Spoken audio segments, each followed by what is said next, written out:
Cerah ke nak con? Cerah na. Bên cerah itu. Lúc tới. Cerah.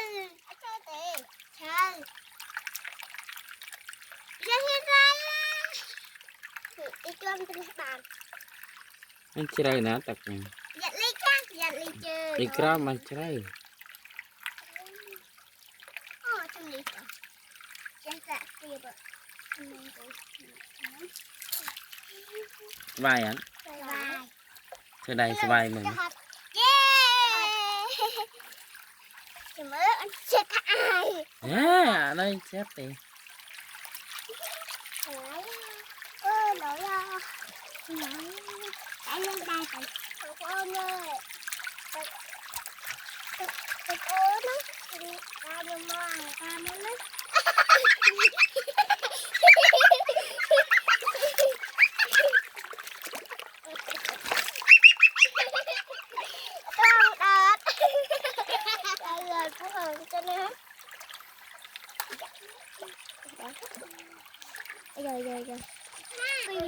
Coi lên.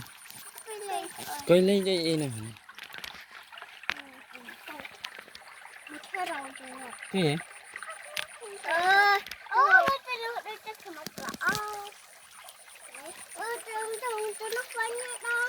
Cái gì? À, cái lên nhỉ?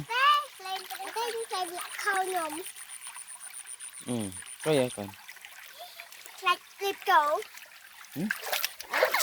Cái lên chờ hả?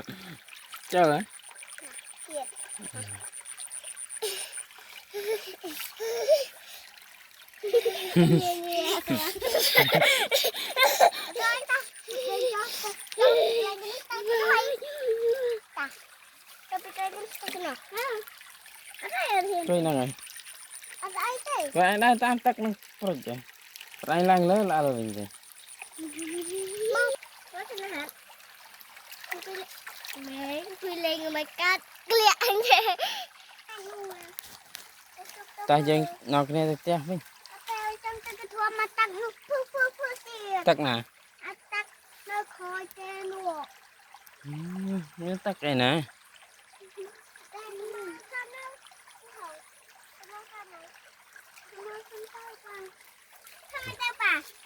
Ê, đang tê con này cho mày ngọt tới 8 chai ạ. Trăm ta ba chuối con này.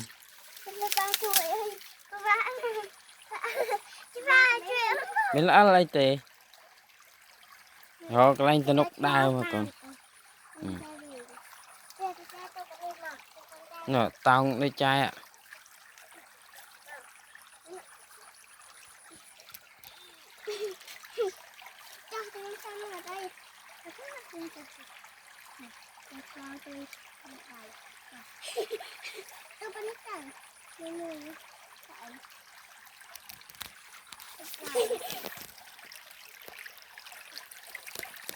Tạ nó mẹ.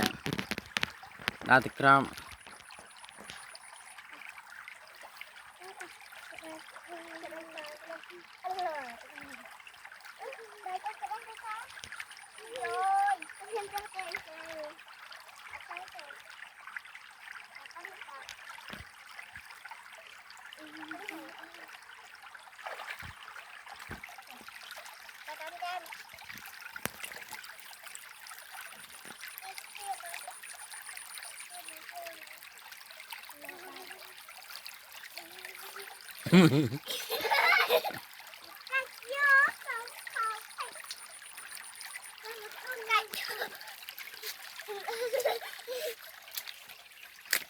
Nang ơi tại nôm ồn màu.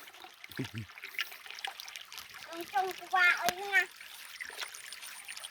Tua tụi ăn cam một người nè. Cam một cây của ba đi chơi.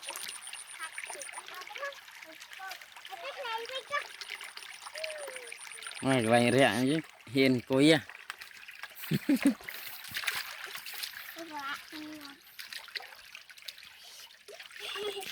Cái mà cái này thì nó từ năm ta ban một tật cho một Rồi phụ bật ở tật lại. Lành lịch gì nè. Mình quỳ